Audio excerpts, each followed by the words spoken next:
Hello everybody and welcome to our preview of Texas Tech versus Kansas football. I'm David Just alongside the inimitable Don Williams of the Avalanche-Journal. Don, the running games in this game should be a pretty big factor. Georgia Tech ran all over Kansas 2 weeks ago. Nevada ran all over Tech last week. How big is the running game in this one?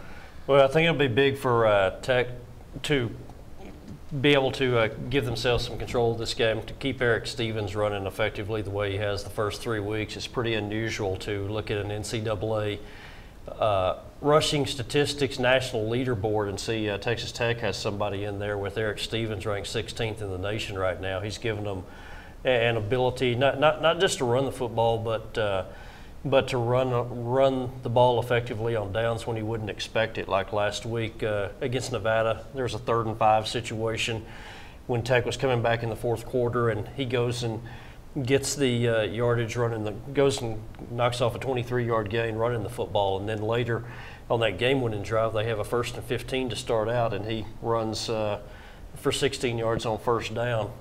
I think to kind of help themselves settle in, to take some of the pressure off Seth Dagey and a receiving core that's depleted with the loss of Darren Moore this week. Eric Stevens will be a key guy on Saturday.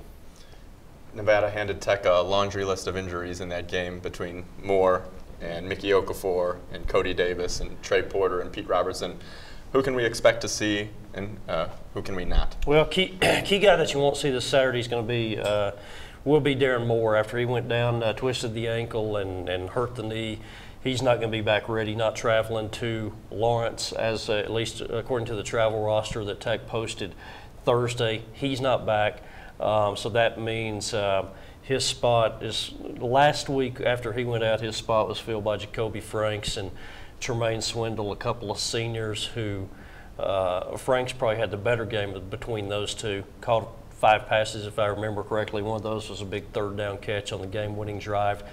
You don't have Moore back, but the injury news was better on most of the other fronts. Mickey Okafor went down with an ankle injury. He's supposed to be back this week, and I think the place where they really felt the injuries more than anything last week was on the defensive side and in the secondary.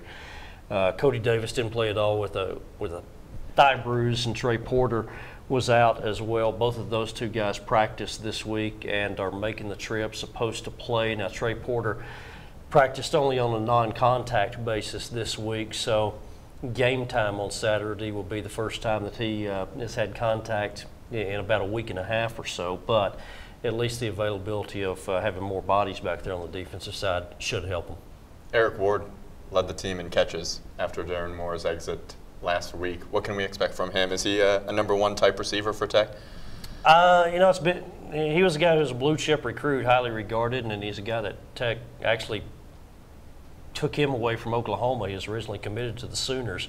I know you talked to him this week, and he says he's kind of had to be patient with his time coming. He's actually been here on campus for almost 3-4 years now, and there's been a lot of pressure on him, I think, because he was a high-profile recruit, and it didn't really happen for him right away. But still, I mean, he's only a sophomore, and which is still young, but he's had a couple of really encouraging performances the last 2 times out against New Mexico and Kansas. And I know you talked to him this week. Maybe it took a little bit of pressure off of him. Seth Dagey, his first career start actually was not this year. It actually came in 2009 against Kansas in a Texas Tech win. How much growth have you seen from Dagey between that start and the way he's performed this year? You know, that was a day where he got benched really at halftime, and I don't know that was necessarily his fault, because the Jayhawks came in here in 2009, and they took advantage of a situation where Tech had some injuries on the offensive line, and had one of their defensive ends just had a big first half. Seth Dagey was under a lot of pressure that day. It was 14-14 at halftime, and in the locker room at halftime, Mike Leach pulled him aside and said, "Hey, you're not quite ready. You're not quite ready yet. Your day will come. You will be a quarterback here someday, but we're going to sit you this time and let Taylor Potts finish." And that was the game where Potts came back out, had the name Nick across his jersey. Folks might remember. Baron Batch had a big second half, scored 3 touchdowns. Tech won 42-21. Seth Dagey, though, looks like kind of a night and day different quarterback this year compared to what he was back then. I mean, 77% completion rate, 11 touchdowns, no interceptions so far for him, which is very impressive just so he's been that accurate.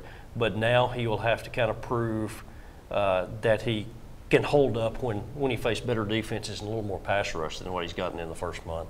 Your keys to this game? Anything jump out at you? I think kind of an obvious thing, just avoid turnovers. I mean, the difference last week in that Nevada team that Tech faced and the Nevada team that played the first couple of games was that team turned the ball over a whole lot, and then they came to Jones Stadium last Saturday night and didn't turn the ball over at all. So that's kind of a formula, I think, for Tech to go to Kansas. They play an on-the-road conference game, conference opener. You don't want to make it any more difficult on yourself than it has to be. So ball security be a key issue for the Red Raiders. And I think somebody else in the receiving corps stepping up, whether it's Eric Ward or an Alex Torres or whomever, since Darren Moore won't be playing on Saturday, somebody else kind of step up and be the guy who makes those third down conversions for Daggy. Tech is a 1-touchdown favorite, and the over-under last I checked was around 67. What's your final score prediction? I think this could be probably another close game, one that will be have folks nervous toward the into the fourth quarter. Tech by about a touchdown. I think it'll kind of follow the line, something like a 35-28 game. You're closer than I have it. I think Tech will show something early in this game. Tech 41-18. And that'll do it for us. Game time, 11 a.m. Saturday. For the AJ, I'm David Just with Don Williams.